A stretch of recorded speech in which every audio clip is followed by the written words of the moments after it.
For my project, I'm using 3 of the 18-inch Christmas trees from Dollar Tree. I have 4 pieces of scrap wood. Each 2 pieces are in the same length.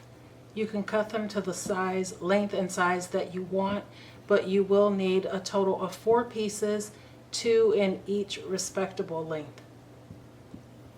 I have a drill, some screws, a rubber band, some paint. You can use whatever color paint you have or you like, some scissors, leftover garland from decor last year, paint brushes, a piece of foam board, some leftover burlap, a serrated knife, and some foam.